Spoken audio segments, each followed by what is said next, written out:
Who's your Heisman favorite? You personally? I'm going to go an old favorite. Bo Nix, Oregon.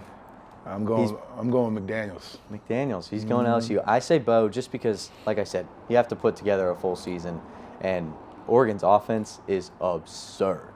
Like, they are crazy. Their speed, just the sheer amount of points that they score every week. Like, they'll lay 60 on anybody. Yeah. And the game against Washington that they lost by a field goal. They lost because of kicker. Yeah. Out of Bo's hands. I'm interested to see how the conference championship goes against Washington, too, because I think they're a scary team. That's the thing about the Pac-12. It's so high scoring. You see Colorado's first couple of games.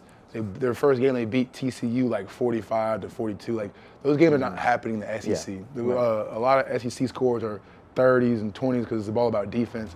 And I'm just not sold on Bo Nix for Heisman because he's not doing it in the SEC. McDaniels, he has better stats than Joe Burrow, who was the Heisman, who was the number one pick, I believe, in 2019, 2020.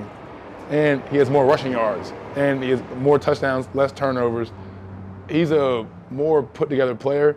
He just needs a better team around him. If you put him on the 2019 Oregon team, I mean, who's going to stop that? Like, that team is already unstoppable, but Auburn wouldn't even. They beat Auburn 3 points that year. They would have. Yeah, and it's a thing too where you wonder how much winning impacts an award like that. A lot. If Bo's undefeated or has a one-loss team, maybe he's the favorite. If Daniels is in that same conversation with a one-loss LSU team and say they lost to Georgia or Bama, I think he's much more in that conversation than he is right now. Would you agree? Yeah, I just think Heisman should be more about the individual. Because obviously with the more winning you do, the more media coverage you get, the more national media coverage you get, the more spotlight you get, obvious stuff like that. Like, the Naismith for basketball is always going to be the person on the best teams. Like, you're not going to have a Naismith Player of the Year that's on, a team that was a ninth seed in the tournament. So I get what you're saying with that. It's just the combination of playing in the SEC and looking at the games that they lost.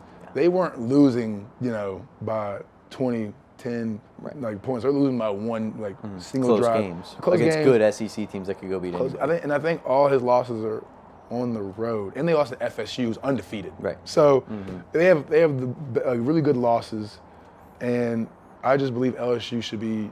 I feel like LSU shouldn't have that many losses in general, but I feel like Jay McDaniels, he's my Heisman favorite just because of his stats alone are just insane. Yeah. Granted, I do think Bo will make or break his Heisman hopeful in the conference championship against Washington. And I agree. Because, say, Penix outduels him, then is Penix the Heisman? He's got an undefeated Washington team that they're going to stick in the playoff, and he outdueled Bo twice, and Bo's in the Heisman conversation.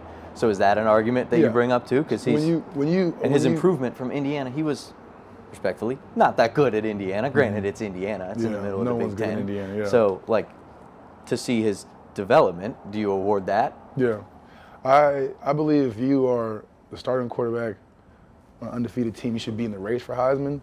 But was Jordan Travis a Heisman candidate before? I'm just asking a single question. I don't know. So I'm not sure if Jordan Travis was a Heisman candidate. Even he's an undefeated Definitely team. Probably in that same conversation. Yeah. So if the argument is if my team is 12-0 and I have a quarterback that's good, he should be in the Heisman race. Look at Stetson Bennett. He's just was he a Heisman guy? He was in the finals. He's in the finals, but was he a Heisman candidate? Caliber. Yeah, was he a Heisman caliber player? That's what I'm looking at. And I don't believe that just because your team is undefeated.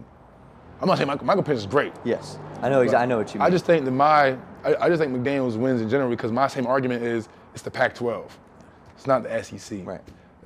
So that's where I'm going. Yeah. My Heisman every year will always go to someone from the Big Ten or the SEC just because they have that defense. They're both physical conferences. They have good defenses and great offenses. You go to the West Coast. It's really what's a West Coast offense? It's run and gun. That's what they're known for. They're not known for defense. So they're not. Obviously, he's going to go over. Look at Shedeur Sanders. His first couple of games, he's averaging 500 yards.